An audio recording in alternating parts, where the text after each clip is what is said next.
All right, Shalom. Shalom, Shalom. This is Harold One by Nyasha Allah of the Lions Den Camp.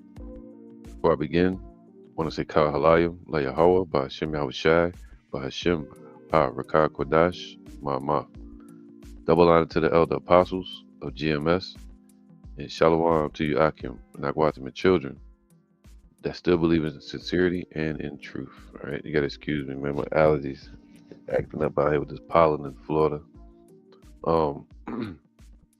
want to go into a topic today. It's a manifold topic. I'm gonna have to split this one up and speak on the rest of it at a different time. All right, focusing on Esau because that's what this is pertaining to. Because Esau is in a position of the ancient Babylonians today. That's why the scriptures call this place America Babylon. Right, mystery Babylon, because it's in reflection of ancient Babylons with its idol worship, their business, their uh, oppression over the people, um, their traffic with slaves and taking over nations. All right, and the Lord brought the Babylonian Empire to destruction. Same way the Lord is going to bring this current Babylon to full, complete destruction, because the nature of this place is prideful. It's crazy because I seen a video a few minutes ago, and I ain't thinking about it till now. Who was that? Sylvester Stallone. He said, what did he say a minute ago? He said, who was that did the trailer? George Washington. That's what it was. He said, Trump is the new George Washington. So they got that same pride, or they just prideful, all right, because of their rulership, because of their dominance, because of their history. You see that? You grew up in the hood, whoever out there, some haven't. Um, and you had these families, and you'd be like, "Yo, that's the so and so family. Don't mess with them. They family be whipping people ass. they, they go all out, things like that, um, because of their history. All right. So the same thing um, is echoed when you deal with nations. All right, the nation of Edom, the Greeks, the Romans. You know, um, the history of the Greeks and Romans is what helps to give Esau their confidence today, ruling the world. Their history in World War I, World War II gives them confidence in this World War III that's coming. The way they took us down in slavery, the Negroes, Latinos, Native Americans, gives them confidence that they can do it again and keep us there. But the Lord said that's nothing but pride. All right. And I want to read about an example. I may have to go into that with Esau, the, their pride on a latter lesson. But this one here, I want to focus on an example. All right. Because that's what the knowledge of Yahweh Bashem Yahushai is, the examples that he has laid out in the earth. All right. And what he's commanding of us today. That's the knowledge of Yahweh Bashem Yahushai. So he laid an example in the earth when the Lord took down Babylon. Well, first he raised up Babylon, and then he brought them down. He brought them low, and then he destroyed that kingdom with another kingdom. So I want to get into Daniel 7. I don't know which precept to start off with because I got so many directions I can go. But I guess we'll say Matthew 23 and 12. It says, "And whosoever exalteth himself shall be abased.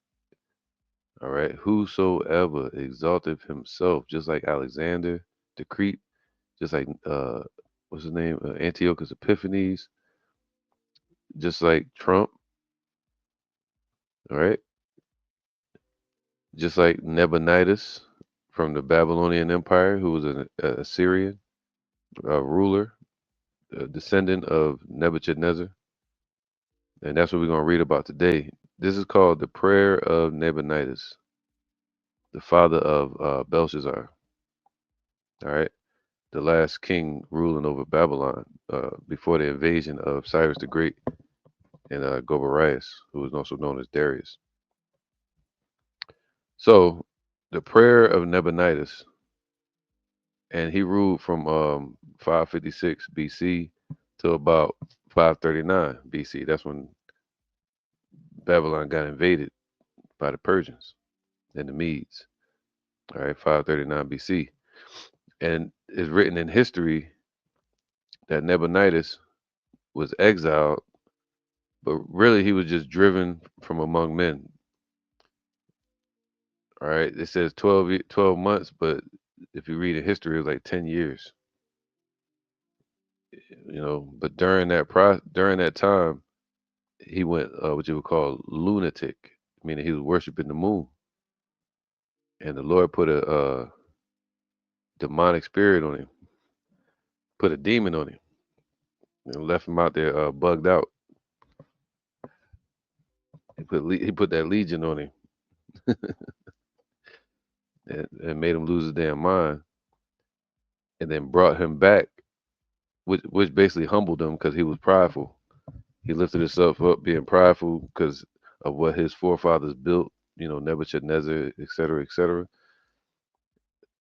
So he became prideful, and the Lord abased him, meaning brought him low to humble him, and then put him back in the kingdom with a humble heart, humble mind. So the Lord is able to humble these nations and put them in subjection. That's why he said he has the keys to hell and death. Yahweh Ba'ashem Yahushai. All right. So the Lord is able to put these nations in subjection, just like we're going to do in the kingdom. When Yahushai arrives, he's going to abase all these nations that have lifted themselves up in pride. All right. So, and that's not salvation. That's um, abasing these nations, putting them low. All right. Salvation is for the Jews, for Israel. So now let's read. I don't know where to start, man. I got so many I want to read. Let's start with some examples. I'll read these couple precepts real quick, just get the mindset right. All right, because I'm gonna read this one again probably tomorrow. First Maccabees 2:62, and it says, "Fear not then the words of a sinful man." And this was talking. What I'm reading now, First Maccabees is talking about Antiochus Epiphanes, the Edomite. So you got a lot of people talking today, a lot of nations, a lot of leaders, Trump, et cetera, et cetera. The the Rothschilds, the rulers, alleged rulers of this world, those families, New World Order, right? The elites, that's what they call them. They're talking, they got plans, right? But the Lord said, "Fear not the words of a sinful man, for his glory shall be dung and worms. Today he shall be lifted up, and tomorrow he shall not be found." And Nebuchadnezzar was a perfect example of that. He got exiled by Cyrus the Great after the Lord uh, led him out into the damn wilderness and made him start bugging out like a damn animal. The true definition of lunatic.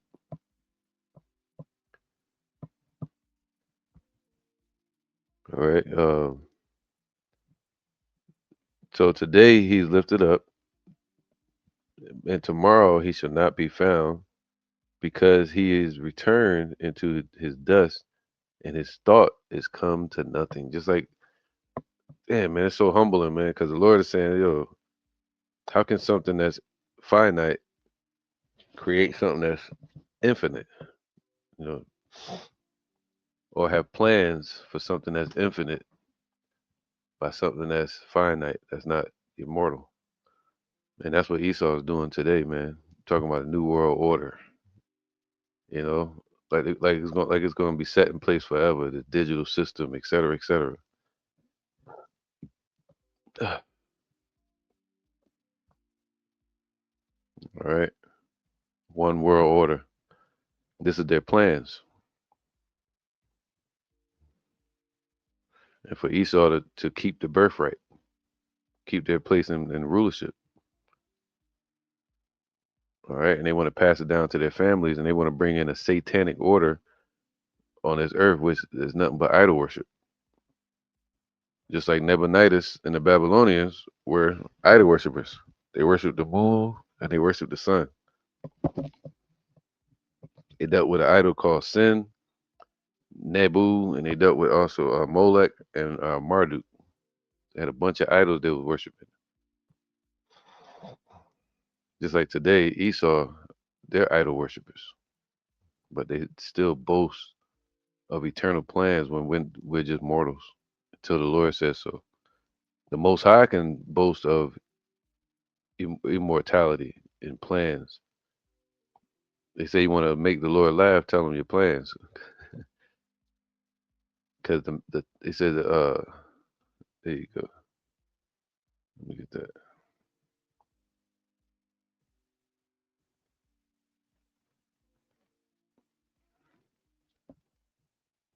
if I can find it.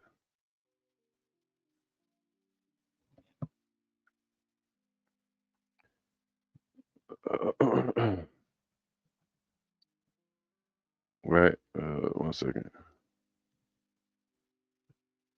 Well, I'll just speak on it. All right, because scriptures say that a man's heart is vain and their thoughts are vain. I don't really have time to find it right now. But the thoughts of vain, the thoughts of man and the heart of man is vain, and their hope is dust. In fact, let me get that.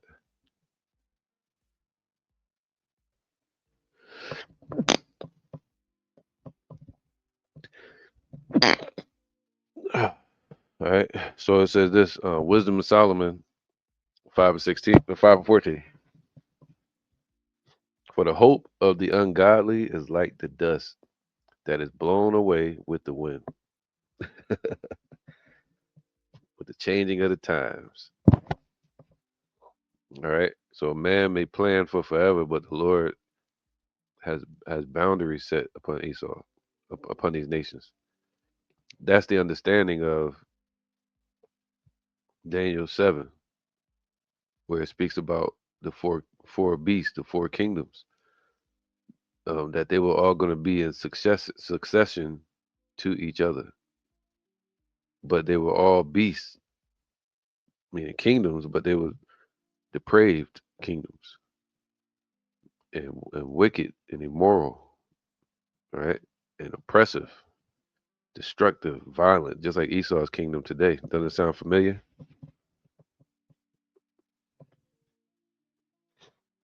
All right, but imagine that type of kingdom, and the Most High humbles their ruler and takes him from his throne, humbles his goofy ass, and then puts him back in power, showing that what the Most High rules in the kingdom of men. All right, these examples have been set in the earth. This is the knowledge of Yahweh Shem Shai, the knowledge of why we should fear him. Wisdom of Solomon 5:14, for the hope of the ungodly, you know, and Nebuchadnezzar, those Assyrians were ungodly, the Hamites are ungodly, Esau is ungodly. It's like the dust that is blown away with the wind, like a thin froth that is driven away with the storm, like as the smoke which is dispersed here and there with a tempest. and passeth away as the remembrance of a guest that tarrieth but a day. Temporary. All right. This is Second Ezra 8:50. For many great miseries shall be done to them that in the latter time shall dwell in the world, because they have walked in great pride. So the same, but actually worse. It said many great miseries, great miseries. Far worse than has ever been on this earth. Just like Nebuchadnezzar experienced some of those great miseries. Miseries. So let's get into the story with Nebuchadnezzar, which they mistakenly say Nebuchadnezzar. You know, like some were mistakenly saying that Nebuchadnezzar was a Hamite, but we clearly brought it out that he was a Assyrian. Um, and Nebuchadnezzar is spoken of in Daniel 4 and 5 instead of Nebuchadnezzar. This was years later. I don't know. I forgot when Nebuchadnezzar died, but um, Nebuchadnezzar started ruling 556 BC to 539 BC. All right, that was 6 years before.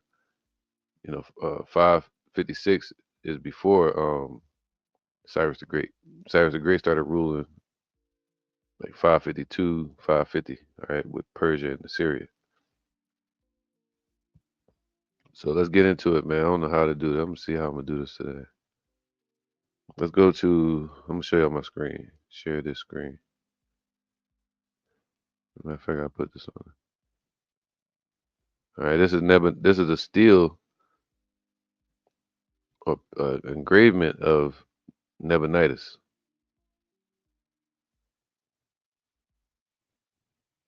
All right, and he wrote a prayer because the Lord was kicking his ass, and Daniel or somebody told him it was an Israelite that told him that he needed to write a prayer to the God of the Jews. The Israelites, and maybe the Most High will have mercy on him. And it was also the Lord could show that He could humble these nations, man. He could humble them anytime He want. He showed proof of that when He brought down the Roman Empire for 1,000 years and then raised it back up. Same example with Nebuchadnezzar. All right, so let's start from I got any more precepts I want to read from here. Uh, that's it. Okay, so now let's go here then. Let's dive into the story. All right, Daniel 7. I'll share this tab. Daniel 7 and 1.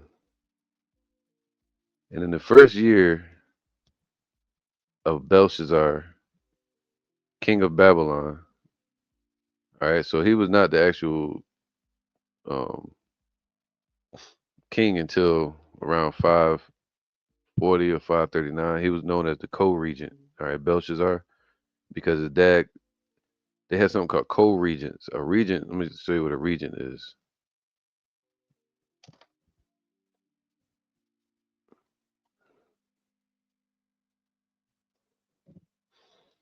All right.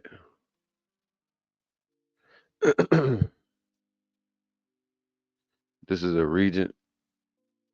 A regent is a person appointed to administer a country because the monarch, the king or ruler, is a minor or absent or incapacitated. So, but in this case, Nabonidus was absent, so they put in a regent, which was his son. All right, and that happened a lot. Like with Hezekiah, uh, he became a regent, co-regent to, I think it was Manasseh, all right, King Manasseh. And that's what happened. They start training them, putting them on the seat a little bit, you know. But in this case, this damn fool was absent, out doing some damn idol worship, which drove his ass crazy, you know. He was the original crackhead, spiritual crackhead, out there bugging, looking like Ezel. Daniel 7:1. In the first year of Belshazzar, king of Babylon, all right, because he was known as a monarch, because there's a scripture where he offered Daniel to be the third king, all right, and you had his dad Nebuchadnezzar, who was the first king in this at this time period, all right. So, but his dad became prideful, and the Most High humbled him. Daniel spake and said, I saw in my vision by night, and behold, the four winds of the heaven strove upon the sea. All right. And four great beasts, that basically represent the prophecies coming onto the earth, happening on the earth. So four great beasts came up from the sea, and the sea represent uh, the earth with people. But imagine a beast or four Godzillas coming out of the damn water and stepping up onto the earth. It would put fear onto the earth, right? And it would be like a an arrival saying we're here now, arriving on the earth, right? Setting the foundation on the earth. So four great beasts. So great, they became successful. And beast just means a kingdom or immoral. I'm gonna show you this term for beast. It says the four beasts in Daniel 7 represent four successive world empires. We know that. The Babylonian, which is the lion, we know that. Medio Persian, the bear. Greece, leopard. Rome, dreadful. And 10, which later birthed out 10 horns, which would later be called the EU, all right, from the 10 common markets. They are symbolic of earthly kingdoms that will rise and fall. So that's what Daniel's speaking of, all the way up until Yahweh Shai's kingdom, Yahweh's kingdom.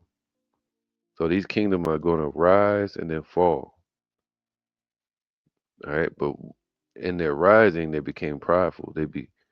Um, Even though we're just human, they begin to talk like they're immortal. Esau thinks that he's God. All right. It says, ultimately leading to the establishment of Yahweh's eternal kingdom. The beast depicts the often violent, destructive, depraved nature of these human powers in contrast to Yahweh's sovereignty. All right, so Esau think he ruling right now, but the Lord said he ruled the kingdom of men.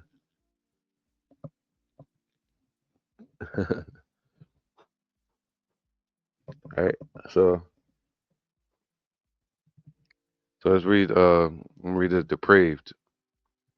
It says depraved, and Daniel depraved or beast describes the nature of the four beasts, which are symbolic of oppressive world empires, and America is definitely that, an oppressive world empire.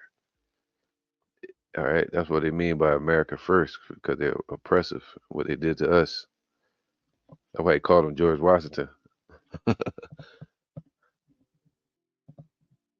It means the nature of these kingdoms. It talks about the nature of them, man. It's like it speaks about Yahweh Shai being the lamb. That was his nature.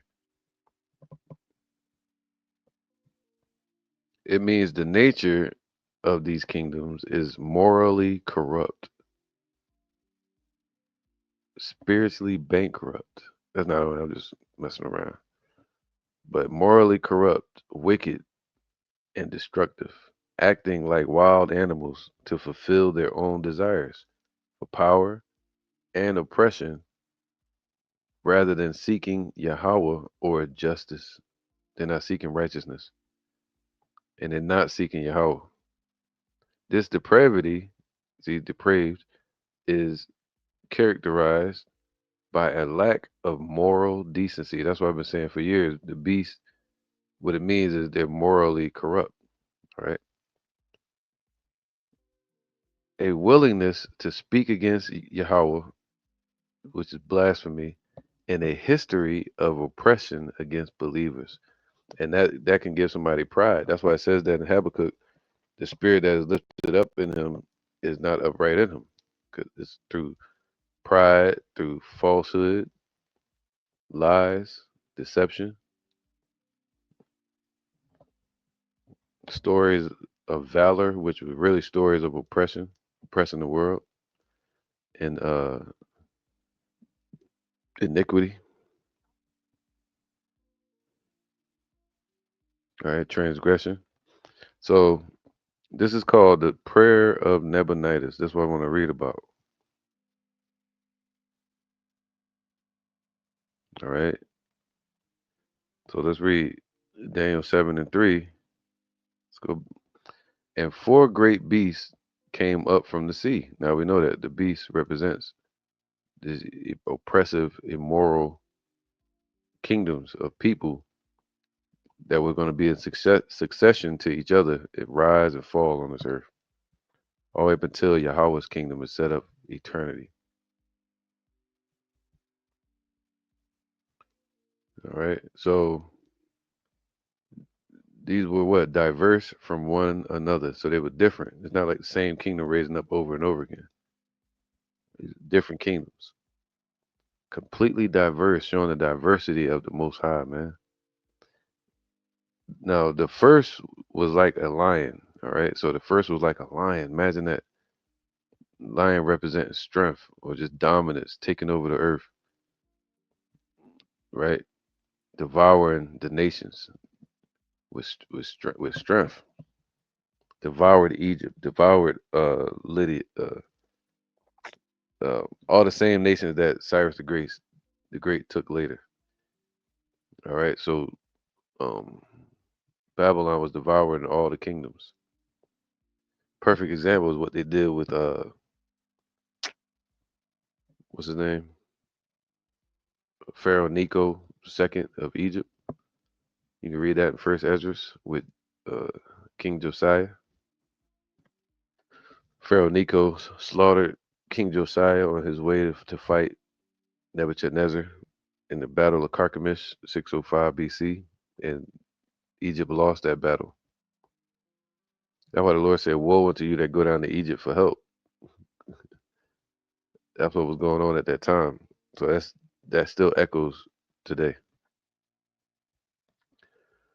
So, you know, Jake could see a nation win a war like World War I, World War II, Vietnam War, et cetera, and they'll believe that that nation is going to last forever, just like the Roman Empire, just like Babylon. All right, believe in war stories. When the Lord said that's nothing, that was all vanity. So the first was like a lion, all right,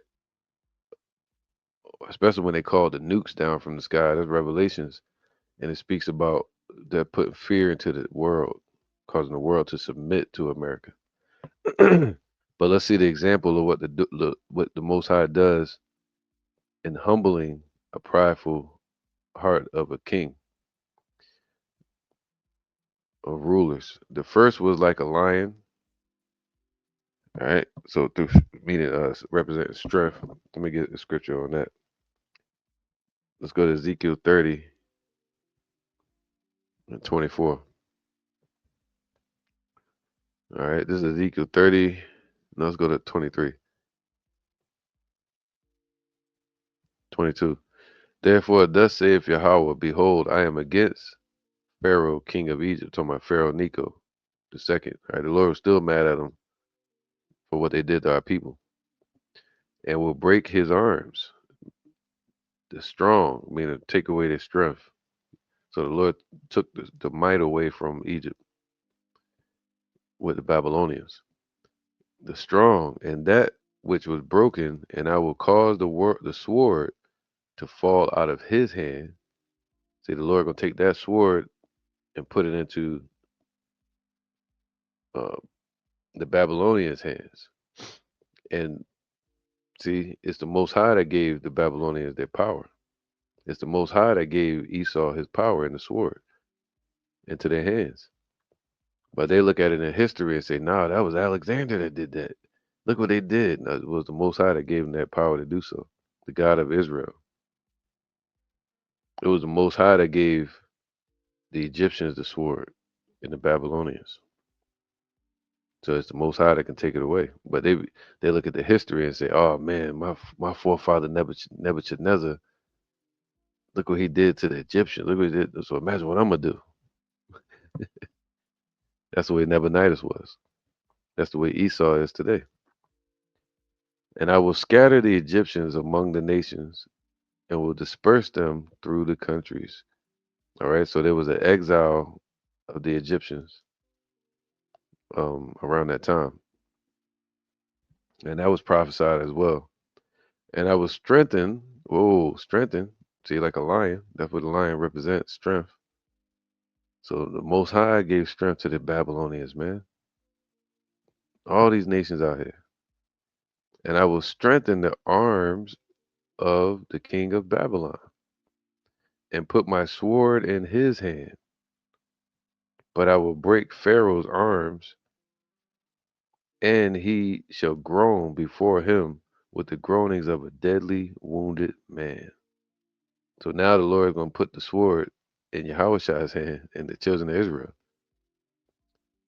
But I will strengthen the arms of the king of Babylon. See, not only the sword, but the arms of them, meaning um, their nation and their might. And the arms of Pharaoh shall fall down, and they shall know that I am Yahweh when I shall put my sword into the hand of the king of Babylon, and he shall stretch it out upon the land of Egypt. And I will scatter the Egyptians among the nations and disperse them among the countries, and they shall know that I am Yahweh. See, it's going to be written in history, and these nations knew about the God of the Israelites. They knew about the God of Daniel, all right? So, and that's why these things happen, so it could be written in the earth as knowledge of the God of the Israelites, that he rules, he's the true and living power. Even though these nations still worship those same idols, you know, um, Most High is about to get his glory though. All right. So anyway, let's go back to it says strength. So Daniel 7:4, the first was like a lion. So they showed up devouring these nations like a lion and had eagle's wings. All right. Eagle's wings represent swiftness. You know, you see the eagle in the scriptures, it represents swift, tearing shit apart swiftly or carrying something. That would be like a stork. But the wings of an eagle represent swiftness, man. So lion and eagle together, it was devouring shit swiftly. Who is this? Babylon. So that's why it's symbolically titled as the lion with eagle's wings. All right. So let's get the precept on that. My bad, I put the head y'all over here. So let's get a precept on that. Matter of fact,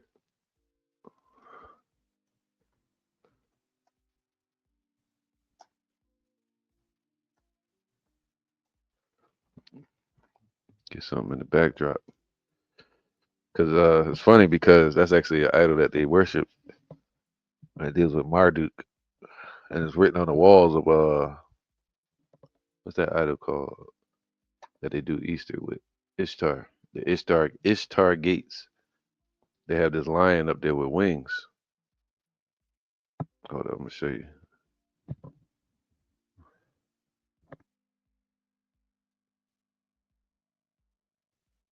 Get that one. This one. You can't see that one too clear, but it's cool. There you go. See, this is called the winged lion of the Babylonian gates. You got the horns and shit. Damn devil. You see that? They got the wings on it. And the lion, which this all it all really goes back to the idol worship with Marduk, but it also symbolic of their strength and how they took over things, the world, swift as an eagle can fly. All right, all right. So now the first was like a lion that had eagle's wings. So they started devouring the earth swiftly, speedily. Let's get let me see something real quick. I'm gonna go to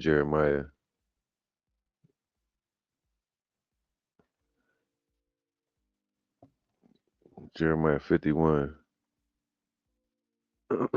and 53.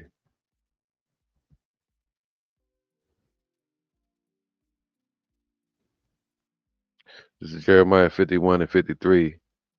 Though Babylon should mount up to heaven, right? Though it was strengthened and took over, you know, and lifted up to the heavens, just like Esau, right? Should and though she should fortify, see, she that's the mother of the daughter, which would be the daughter of Babylon, would be America, all right? As is the mother, so is the daughter. She should fortify the height of her strength.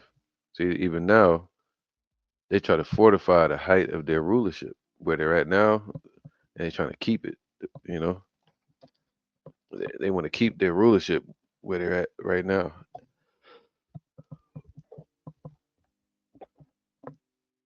and they want to keep America forever. And yet from me shall spoilers come unto her, saith Yahweh. So when you see the nations ready to spoil this place and destroy it, you know it comes from the Most High. So the Most High built you, He could break you. The Most High lifted you up, He could bring you down. So it was Yahweh that brought up ancient Babylon. It was Yahweh that brought it down. And it's written in history. And we got the proof of it. And it's the knowledge of our God. So should we fear these sinful men today? No. And their plans? No. All right. So where was I supposed to go next? I want to go to,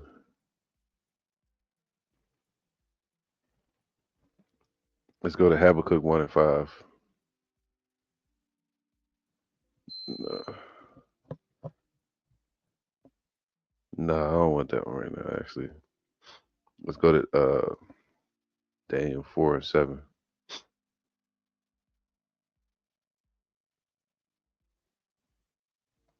Daniel 4 and 17, I think.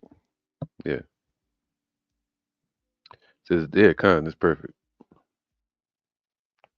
And matter of fact, yeah, I'm gonna read this one again in a little bit. I'll come back to this one. Let's go to Daniel 2 and 36 to prove that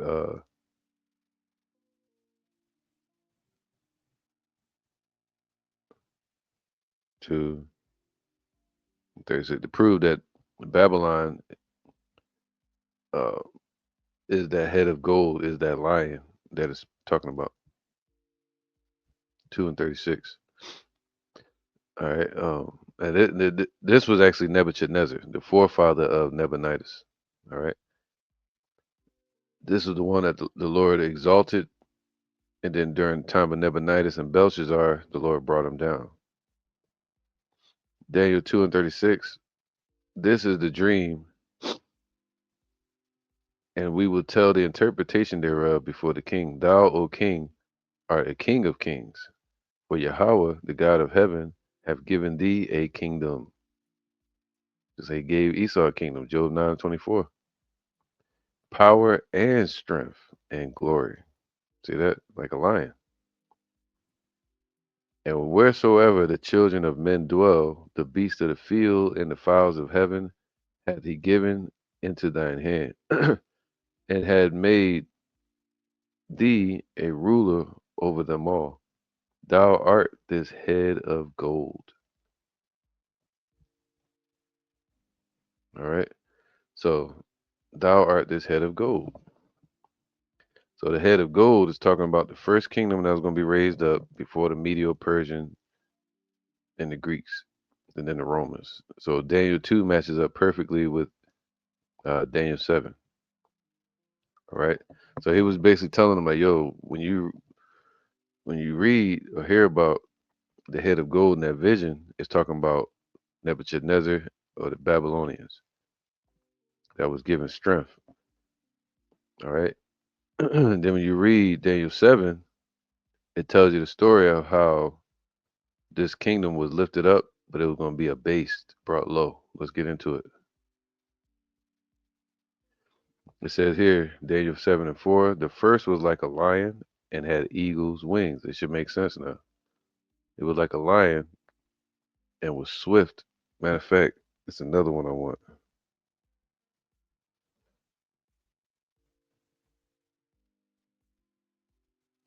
It's another one I want. Hold up. Let me make sure I can get it.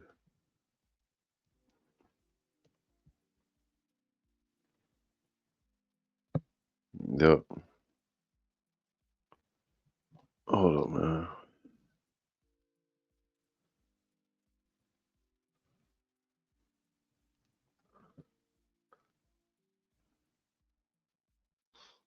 Oh, I bet I found it. All right, here we go. All right, this is Habakkuk 1 and 5. And I already had it written down. Didn't even know it. Habakkuk 1 and 5. Behold, ye among the heathen. See, the Lord used Babylon. He used Nebuchadnezzar to put fear into these nations, man, that were sinful nations. And then when Babylon showed their sin as well, just being a wicked nation as they are, the Lord brought them down too. So, as a matter of fact, let's go to Jeremiah 51 and 44. It says, I will punish Bel in Babylon. See, they worship Baal. All right. That's what they was worshiping. And Nebu and all that. And I will bring forth out of his mouth that which he have swallowed up, just like the Lord gonna do with Esau. So everything that Babylon controlled and was ruling over was taken from them and given to people like Cyrus the Persians. And the nations, and also us being taken captive. All right, this was the exile to Babylon, and Babylon was forced to give us up as well when the Lord used Cyrus the Great to put us back in our land, and that's written in history too. You know, the Cyrus Stele, he wrote about bringing us back into our land, settling us back into our land, taking us from the Babylonians that swallowed us up. All right, everything that they devoured like a lion, the Lord has taken from them, the Babylonians. And the nations shall not flow together any more unto it, just like America. Yea, the wall of Babylon shall fall. Babylon the Great is fallen, just like ancient Babylon. So the Lord gonna bring it down low first, and then destroy it. All right. So everything they devoured, the Lord forced them to give up and took it from them. You know, the kings of Babylon.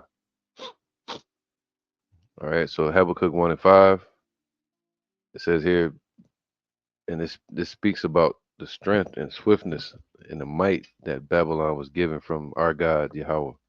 Behold ye among the heathen and regard. So he was talking to the other nations like Moab, the Egyptians, the Hamites, and even to us, because we were being wicked, and the Lord raised up Babylon against us. Behold ye among the heathen and regard, and wonder marvelously, for I will work a work in your days, which ye shall not believe, though it be told to you. For lo, I raise up the Chaldeans, the Babylonians, that bitter and hasty nation, which shall march through the breadth of the earth of the land to possess the dwelling places that are not theirs. They are terrible and dreadful. Their judgment and their dignity shall proceed of themselves, meaning prideful, they're self willed. All right, just like America or Esau, I'll say. Their horses also, so when they rode upon their horses and they were conquering a nation, said their horses also are swifter than the leopards. So now we know when it speaks about Alexander the Great, it talks about their power and their swiftness in conquering a nation and their fierceness. All right. So the eagle and the leopard represents swiftness. The horses were swifter than the leopards, so swift as eagles, and are more fierce than the evening wolves. And their horsemen shall spread themselves, and their horsemen shall come from far, and they shall fly as the eagle that hasteth to eat. So, so when it says it was a lion that had eagle's wings, we understand what that means. It was swift and strong, and devouring the earth, the people, the nations of the earth. They shall fly as an eagle that hasteth to eat. All right. So eagle deals with swiftness and hastiness. It's deep, man. They shall come all for violence. You know, they want all the smoke. He chose violence today. You know, you ever heard that saying? They chose violence. He came for violence today. They showing up wanting war. That's what Babylon was. That's what Esau did. Their faces shall sup up as the east wind, and they shall gather the captivity of the sand. All right, they took everybody captive. They took, especially Israel, in the midst. They took us captive. So while Esau was devouring the world, they took the children of Israel captive too. And they shall scoff at the kings, and the princes shall be a scorn unto them. They shall deride every stronghold, for they shall heap up dust and take it. All right. So whatever they wanted, whatever their eyes beheld, the Lord gave it to them. You know, like a vacuum, destroying the earth, taking up the whole earth, and that would put fear in our people. You know, which would be a test. Are we going to fear man, or are we going to fear the Most High that created man? So the Lord said, "Fear not the thoughts of a wicked man. Then shall his mind change." Whoa, whoa. Now let's get into this part. Kind. The water out about Shemel Shah took me right in the direction so I could end this video. So, so he did all of that. The Lord raised him up, just like he raised up Esau to take over the world, dominate this, dominate that. America, right? America the great, the beautiful, the bitter land and shit. And then like Babylon, it says, "What they shall deride every stronghold." Oh, my bad. Here you go. 11. Then shall his mind change. So what happened to Nebuchadnezzar? And that's what we're going to read about his prayer, the prayer of Nebuchadnezzar. It says, "Then shall his mind change from that lion and eagle, and he shall pass over Right? I mean, they're gonna be exiled and offend. Or so like they're gonna trespass and offend, imputing this his power unto his God, just like Esau does. They imputed their power unto Zeus and their idols and their devil worship when it was really the Most High that raised up Esau, going all the way back to Jacob's and Esau's blessing. So they don't want to acknowledge the Most High. So that's why the Lord's going to bring them down, just like Nebuchadnezzar. He, well, the Babylonians got lifted up, exalted, dominated the whole world, the known world at that time, and then they still praised their idols, false gods. So he imputed all this power that he had unto their idols. It says, "Art thou not from everlasting, O Yahweh, my power, my Holy One?" I mean, he's set apart from all these false gods, man. Yahweh is the true God. We shall not die, O Yahweh, that has ordained them for judgment, and O mighty power, thou hast established them for correction. See, the Lord only established Esau for correction upon our people. All right. So the Lord said, he used these nations as a sword. Psalm 17 and 13. Arise, O Yahweh, disappoint him. So now the him back then would be the Babylonians and the Syrians and Nebuchadnezzar and them. But the him today that we asking the Most High to disappoint would start with Esau, that's in rulership.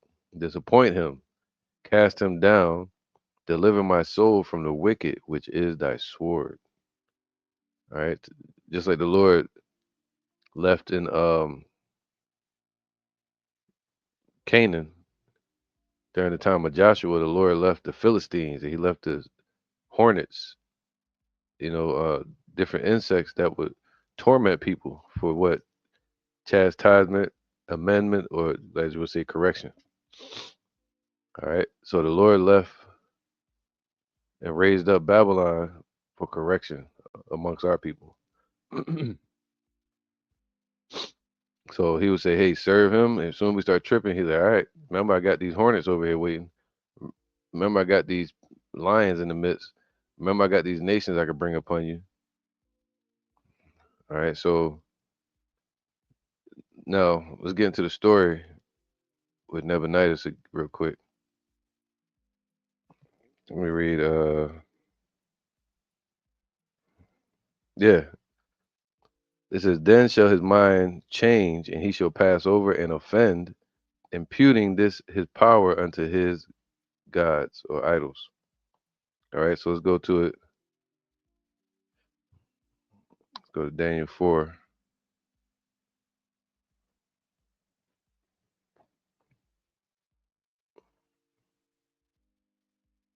I think it's 15.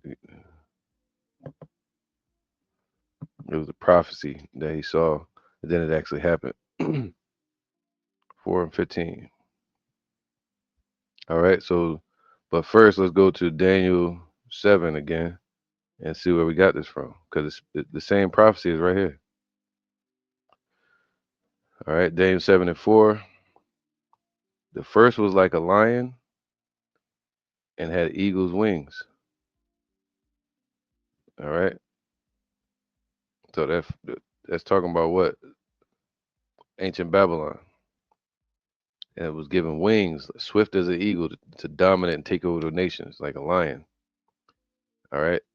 And I beheld till the wings thereof were plucked. So the Lord plucked the damn wings, took away that hastiness, that conquering of the nations, the swiftness and the power of it. And it was lifted up from the earth, right? Meaning taken off the earth and made stand upon the feet as a man. Now this is the breakdown for this. All right. So it was made to stand upon his feet, also to fight on two different fronts. But the whole focus of this is talking about Nebuchadnezzar. This is a prophecy of how their kingdom was exalted, given powers, but then it was brought down and it was made to be humbled like a human being and made stand upon the feet as a man instead of a beast or a lion or an eagle. It was made to be humbled like a vulnerable human being. And a man's heart was given to it. All right. So basically saying a humble heart was given to him. Now let's get into the story. All right. So remember that a man's heart was given to him represents Nebuchadnezzar being humbled. So Daniel 4 talks about Nebuchadnezzar first, and then all the way down to Nebuchadnezzar when that kingdom got humbled because of one man. So Daniel 4, this is Daniel 4, I think 13 maybe. Yeah, let's go to 13. All right, so this is the story, the prophecy of Nebuchadnezzar that came true and is still written in history called the letter of Nebuchadnezzar. He wrote this himself, the prayer of Nebuchadnezzar. All right, which he was told by Daniel, who they call the exorcist. they say he, they said he, they said Daniel performed the exorcist on Nebuchadnezzar. He had demons on him. So let's read uh, Daniel 4 and 12, just for the understanding. No, 13. And I saw in the visions of my head upon my bed. So he had a vision of this. And behold, a watcher, an angel, and a holy one came down from heaven. That's what the angels called, man. Holy ones, watchers. It's crazy. Not humans, just holy ones, watchers, angels. And he cried aloud and said, thus, hew down the tree. Whoa, so this was prophecy because um, Nebuchadnezzar was tripping. Matter of fact, let's just read because this is the prophecy first, and then it's going to speak about when it actually happened. All right, watch. He cried aloud and said, hew down the tree and cut off his branches, shake off his leaves, and scatter his fruit. Take all the power from him. All right, so take all the power seat from Nebuchadnezzar because he was tripping. He was boasting against Yahweh. Let the beast get away from under it. All right, all the nations they were oppressing, the, the kingdoms, and the fowls from his branches. All right, or the citizens, especially us, we were taken from their branches. All right. Nevertheless, basically take all their power seat away from him. All right, 'cause he had that dominant kingdom that was handed over to him, and he was building it up. If you read about it, and then all of a sudden the Lord prophesied to strip the kingdom away from him once he spoke these prideful words against the Most High. Watch this. Nevertheless, leave the stump of his roots in the earth. And the stump of his roots is talking about Belshazzar. So when Nebuchadnezzar was exiled, or the Most High exiled him really from his throne,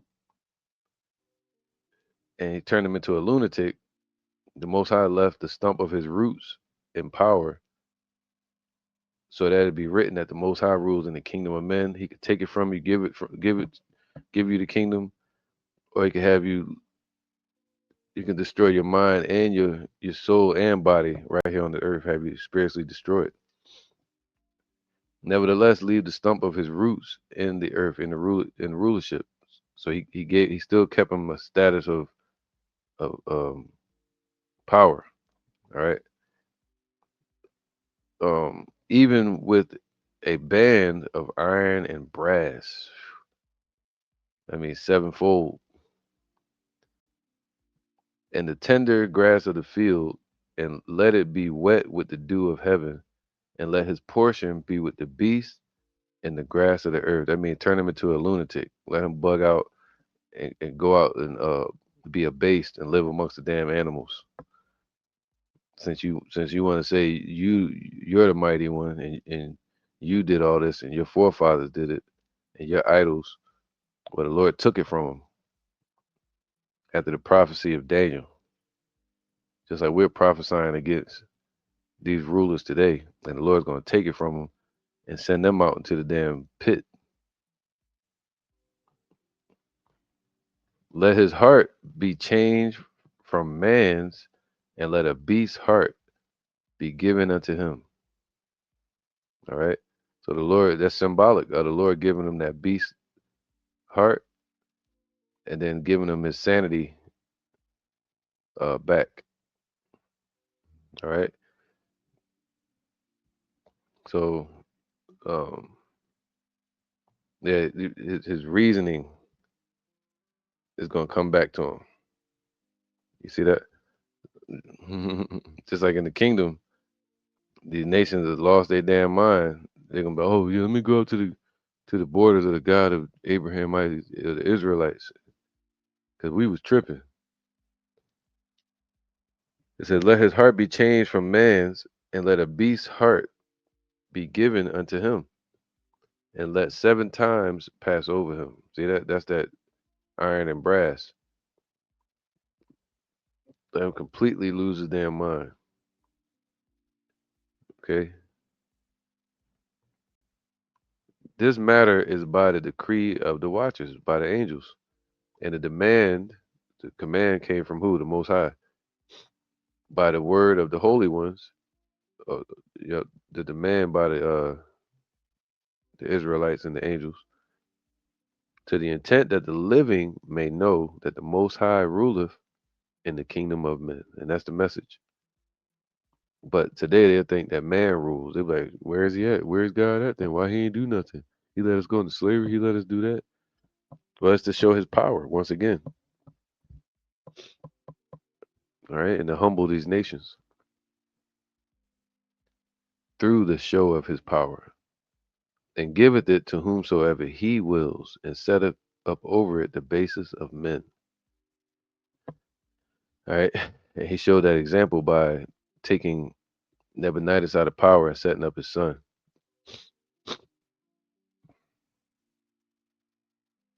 and then setting Nebuchadnezzar back in power, after he was abased. This dream I, King Nebuchadnezzar, have seen was really Nebuchadnezzar. Now thou, O Belshazzar, talking about Daniel, declare, because they gave Daniel the name Belshazzar, just like they gave us English names, they gave them Babylonian idol worshiping names. So this represents Daniel right here. That's Daniel. It says, O Daniel, declare the interpretation thereof. For as much as all the wise men of my kingdom are not able to make known unto me the interpretation, but thou art able, for the spirit of the holy gods is in thee. See, they still didn't see, Most High was being nice to them and shit, and they still was praising their idols. Talking about the gods. It's crazy, man. He said, let favor be shown to the wicked. Let me say, hold on.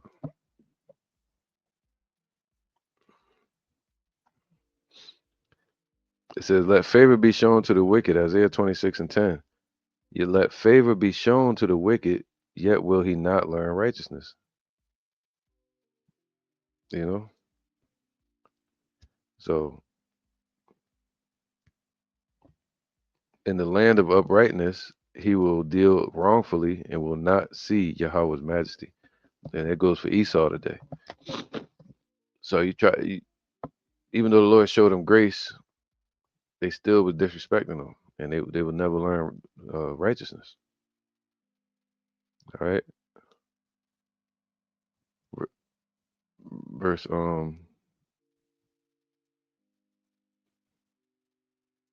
there you go. So now let's go ahead, Daniel 4:19. Then Daniel, whose name was Belshazzar, was astonished. He was shocked. He was like basically stuck for 1 hour, and his thoughts troubled him. All right. The king spake and said, Belshazzar, let not the dream or the interpretation thereof trouble thee. Belshazzar, Daniel answered and said, my lord or my king, the dream be to thee, to them that hate thee, and the interpretation thereof to thine enemies. Damn. Shoo. This is, all right. The tree that thou sawest, which grew and was strong, whose height reached unto the heaven. Don't it sound like Esau, America? Whose height reached unto the heaven, and the sight thereof to all the earth. Talking about Babylon, whose leaves were fair, and the fruit thereof much, it was rich, and in it was meat for all, under which the beasts of the field dwelt. All right. So they were the dominant nation. All right. And upon whose branches the fowls of the heaven had their habitation. So all the nations flowed unto Babylon. It was the center of the big center kingdom of the earth at that time. All right. Just like America. It is thou, O king, that art grown and become strong. For thy greatness is grown and reacheth unto heaven, and thy dominion to the end of the earth, right? Because he ruled from 556 BC to 539. So all that time, he was building up the kingdom of Babylon even more. It was already successful. And whereas the king saw a watcher, damn. So the Lord had Nebuchadnezzar see an angel. And whereas the king saw a watcher and a holy one coming down from heaven and saying, hew the tree down, he said the message was to these other nations to do this.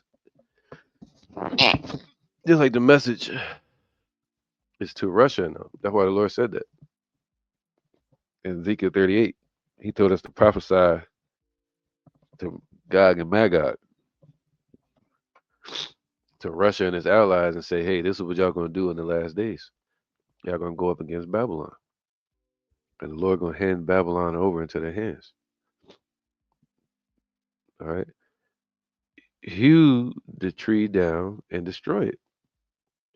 Yet leave the stump of the roots thereof in the earth, even with a band of iron and brass, and the tender grass of the field, and let it be wet with the dew of heaven, and let this portion of the beast of the field fall upon him till 7 times pass over him. This is the interpretation, O king, and this is the decree of the Most High, which is come upon my Lord the king. Sheesh.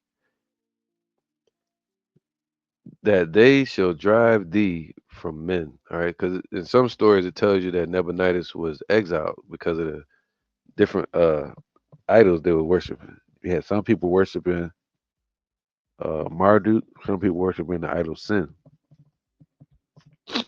and there was like a political disagreement, which caused Nebuchadnezzar to be exiled or go on a what you call it, campaign for 10 years, promoting his idol, and in that process he became a lunatic. All right, that they shall drive thee from men, and thy dwelling shall be with the beasts of the field, and they shall make thee to eat grass as oxen, and they shall wet thee with the dew of heaven. All right. So, and 7 times shall pass over thee till thou know that the Most High ruleth in the kingdom of men and giveth it to whomsoever he will. That's all he wanted Nebuchadnezzar to know. Like, I could take your whole kingdom from you, put you out there in the wilderness, have you bugged out, eating with the animals, waking up with the wet dew all over you, like a damn animal out in the woods. All right. You're gonna be grazing with the oxen, eating with the oxen and shit. like a Hamite. Um, and the Lord was like, and I can give it. I'm gonna put you back in your kingdom. So that's what the Lord did with Esau. He took the kingdom from Roman Empire, gave it back to him, and Esau still, excuse me, Esau still won't humble himself. And whereas they commanded to leave the stump of the tree roots, thy kingdom shall be sure unto thee. After that, thou shalt have known the heavens do rule. All right. So after he finally broke and admitted it, that's why the scripture said about Esau. He gonna lift up his eyes in hell, and see Jacob ruling and them in servitude, and they gonna call out to God saying, "Hey God, can you give me some peace and have grace upon me?" See, the Most High gonna break that spirit of Esau, that prideful spirit. It says, shall exalt themselves shall be abased. Wherefore, O king, let my counsel be acceptable unto thee, and break off thy sins by righteousness. So, and thine iniquities by showing mercy to the poor, if it may be a lengthening of thy tranquility. Meaning, like, you'll be at peace in your kingdom if you just treat us right, stop trying to oppress us. The Lord will keep you there for a little while and keep you in power. But of course, the heathen can't follow instructions. All this came upon, so all these prophecies came upon King Nebuchadnezzar. But he was a grandson, great grandson of Nebuchadnezzar, uh, direct bloodline. His name was Nebuchadnezzar. At the end of 12 months, he walked in the palace of the kingdom of Babylon, right? So whatever the 12 months was for, and then it says here, the king spake and said, "Is not this great Babylon? Is not this great Babylon?" That's what America's saying, right? Make America great again. That I have built, to my forefathers and himself, for the house of the kingdom by the might of my power and for the honor of my majesty. While the word was in the king's mouth, while they were still talking this shit. Mind you, there were no cameras and shit around at that time. He was in complete privacy just talking. There fell a voice from heaven saying, now we call the watchers, man, they watching. O King Nebuchadnezzar, to thee it is spoken, the kingdom is departed from thee. All right, this is not talking about Nebuchadnezzar, man. The kingdom was taken away from Nebuchadnezzar,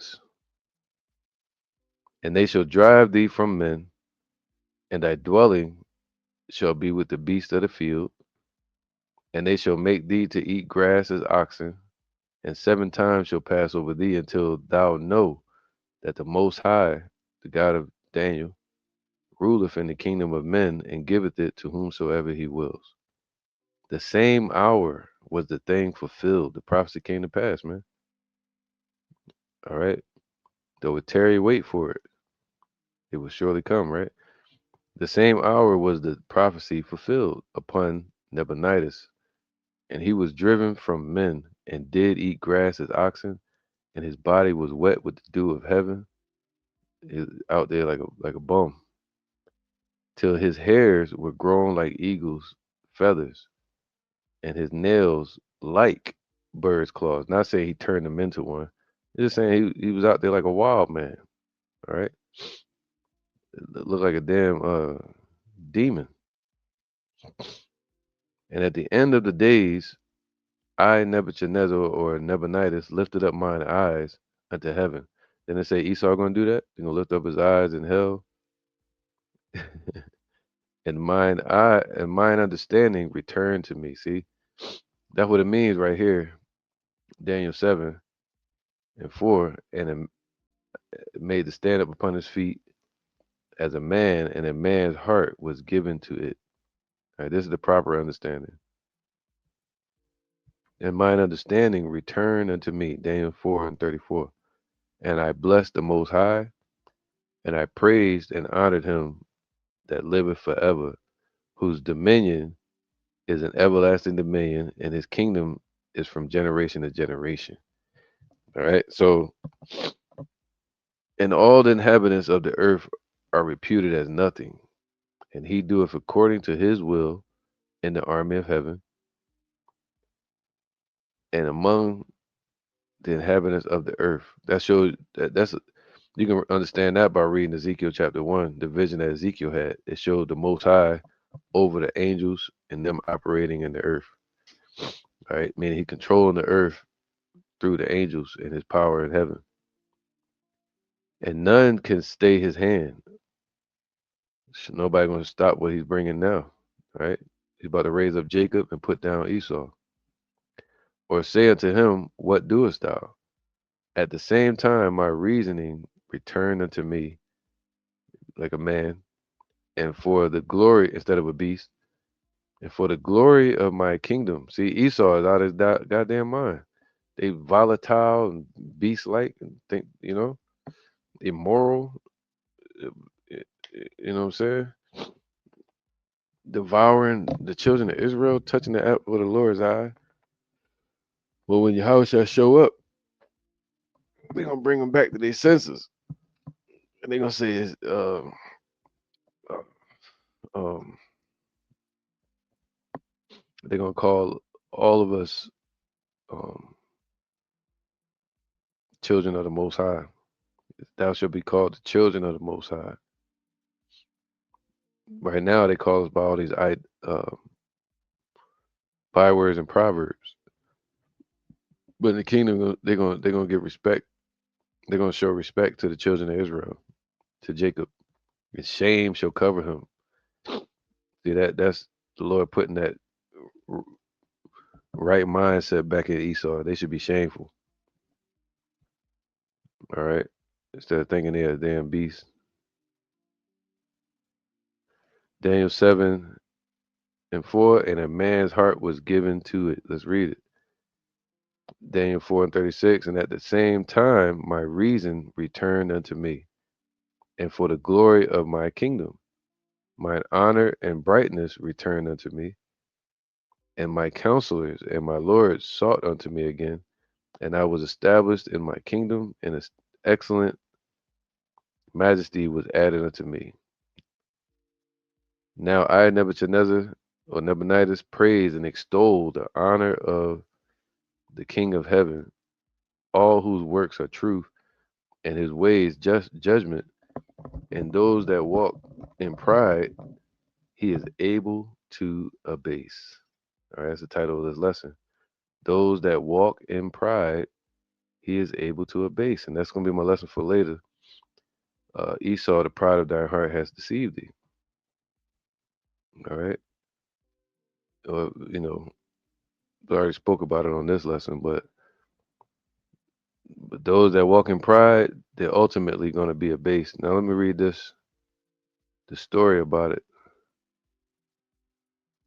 It's called the Nebuchadnezzar letter. All right. The prayer of Nebuchadnezzar. The prayer of Nebuchadnezzar is a Dead Sea Scroll text, 4Q242, that tells the story of a sick Babylonian king. He had dementia or something like that. Presumed to be Nebuchadnezzar. Whoa, not Nebuchadnezzar? Nope, it was Nebuchadnezzar, who recovered from his illness, right? Brought back to his senses,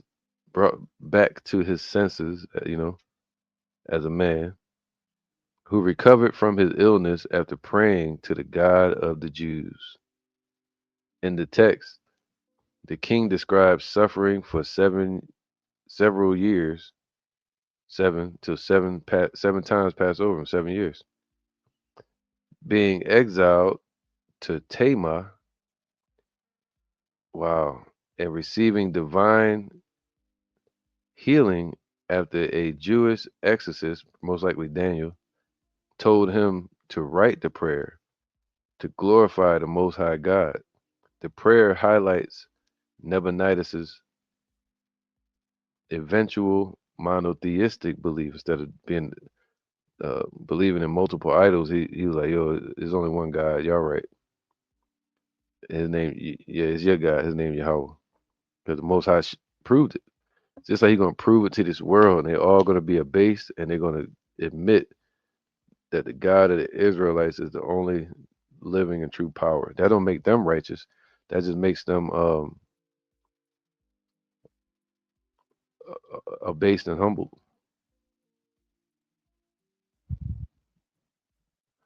The prayer highlights Nabonidus's eventual monotheistic, meaning one God, one belief, and a contrast with his earlier worship of Babylonian idols.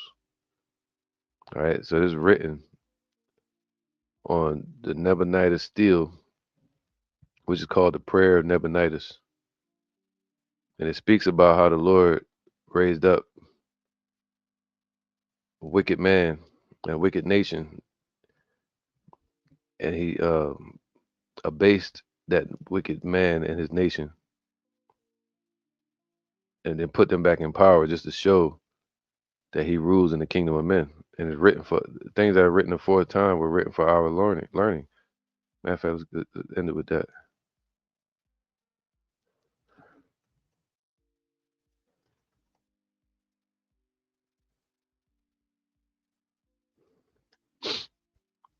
All right. So it says here, for whatso Romans 15:4, for whatsoever things were written aforetime. See, so even Daniel, the book of Daniel, you know, for whatsoever things were written aforetime were written for our learning, knowledge, right? That we through patience, trusting in the Most High, that everything's right on time, and comfort of the scriptures, we might have hope. Hope of what? Salvation. Hope of deliverance. Hope that the Lord is going to bring Esau down. Um, he that leaves from the captivity shall go into captivity. Those that blaspheme and disrespect the Most High, they shall uh, be ultimately destroyed for their blasphemy. All right. So Daniel 7:4, the first was like a lion.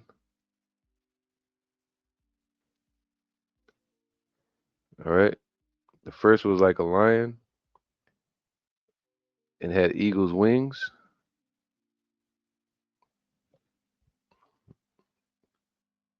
Meaning he was strong and powerful and raised up, and the Most High gave him the sword and strength and dominance and rulership and respect and fear of the nations. And he had eagle's wings. It was moving swiftly and hastily, and yeah, I'm about to take over this.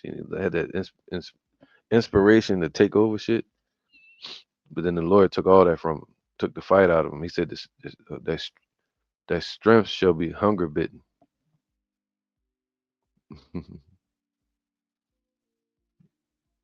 All right. So let me get that.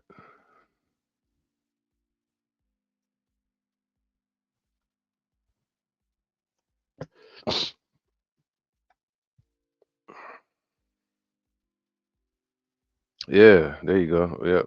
Yep. Con.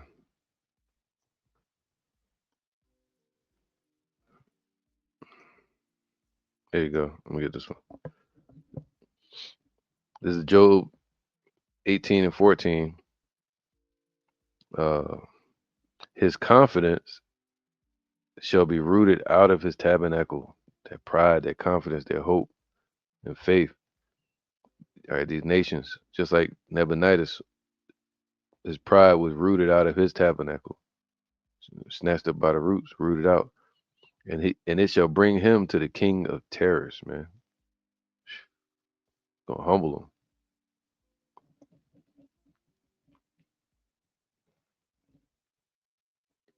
All right. So Daniel 7:4. The first was like a lion and had eagle's wings. All right. So that's strength and swiftness, and hastiness.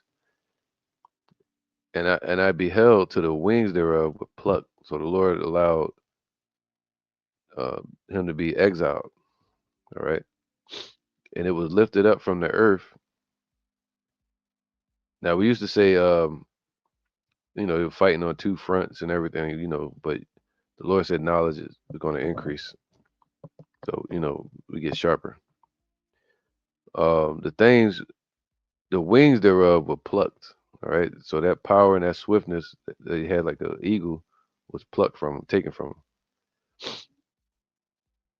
and it was lifted up from the earth and made to stand upon the feet as a man, and a man's heart was given to it, man. So by the time they had to fight the Persians, which is like in the next chapter, they went back to their idol worship through his son Belshazzar. His son, matter of fact, let's read that real quick. Watch this, because they talked about Nebuchadnezzar to his son. They talked about the God of Abraham, Isaac, and Jacob to his son, but his son was still worshiping idols, partying with all of our stolen, artifacts. So let's go to Daniel 4. Ooh, not Hosea.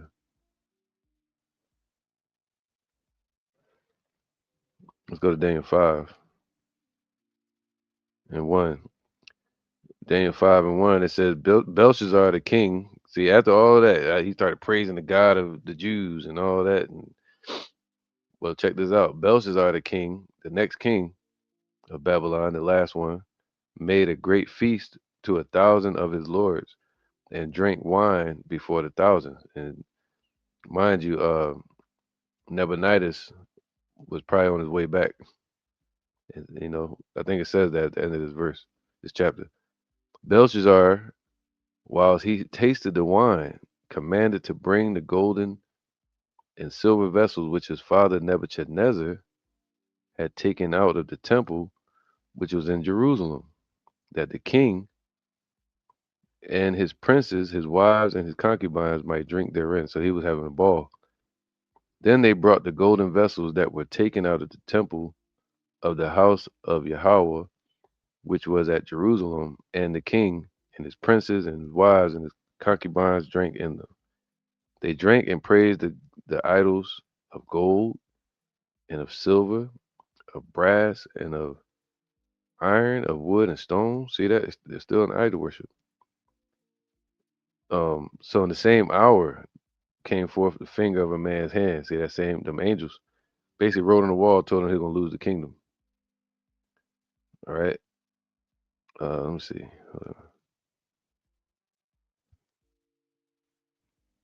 So I should read it. Oh, here you go. Here you go. Here you go. It says, then the king cried aloud to bring in the astrologers, the Chaldeans, and the soothsayers. And the king spake and said to the wise men of Babylon, whosoever shall read this writing and show me the interpretation thereof shall be clothed with scarlet and have a chain of gold about his neck and shall be the third ruler in the kingdom. See, he was trying to set, they're going to trying to set Daniel up as the third ruler because Belshazzar became the second ruler after the first ruler who was known as Nebuchadnezzar. Then came in all the king's wise men. Wise men were usually like elders that were there before, but they could not read the writing nor make known to the king the interpretation thereof. Then was King Belshazzar greatly troubled, and his countenance was changed in him, and his lords were astonished. Now the uh, yeah, here you go. Now the queen, by reason of the words of the king and his lords, came into the banquet house, and the queen spake and said, O king, live forever. Let not thy thoughts trouble thee, nor let thy countenance be changed. There is a man in thy kingdom, talking about Daniel. If you read the Nebuchadnezzar steals and different stories of Nebuchadnezzar, it speaks about a third king or like a president being raised up. And that was talking about Daniel. All right, Daniel Allah.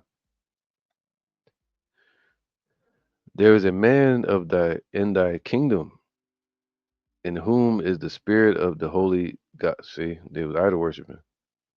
And in the day of thy father, whoa. So in the day of thy father, is what I wanted. They were trying to tell Belshazzar, silly ass, in the days of your father Nebuchadnezzar, it says, and understanding and wisdom, like the wisdom of the gods, was found in him. He was telling Nebuchadnezzar all those visions and breaking down the dreams from Yahweh, but they still paying homage to their idols.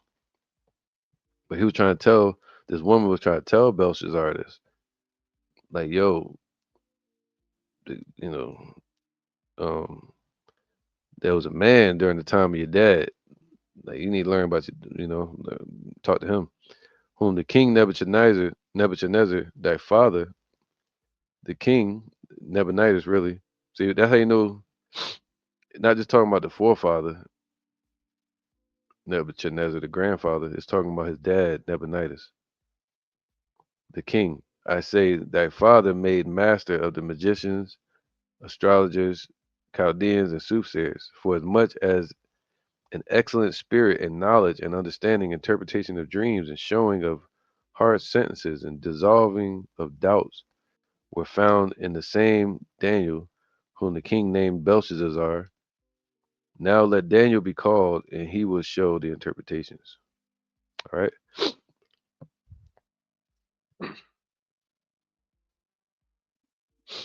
So I ain't gonna read no more of that. I don't want to get too sidetracked. Let's read this last part and wrap this up. Is it 15?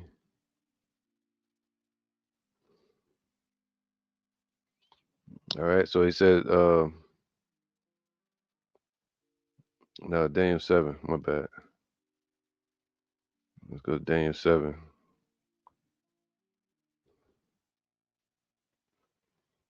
Daniel 7 and 4. And the first was like a lion and had eagle's wings, and I beheld till the wings thereof were plucked, and it was lifted up from the earth and made stand upon the feet as a man, and a man's heart was given to it. All right, so he was humbled and brought him to brought him to his senses, not back to his senses, but brought him to his senses. And it's written in history that the Most High abased and humbled these nations, man. Matter of fact,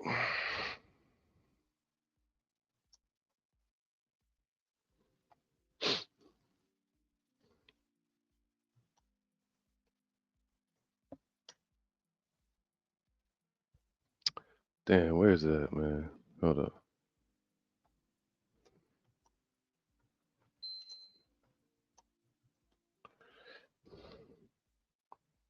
Isaiah 46 and 1. Bel bowed down. See that? The Lord who was worshiping Baal, Bel, Nebuchadnezzar, all these different rulers at that time, a little later after Isaiah. But the Lord was humbling those kings and rulers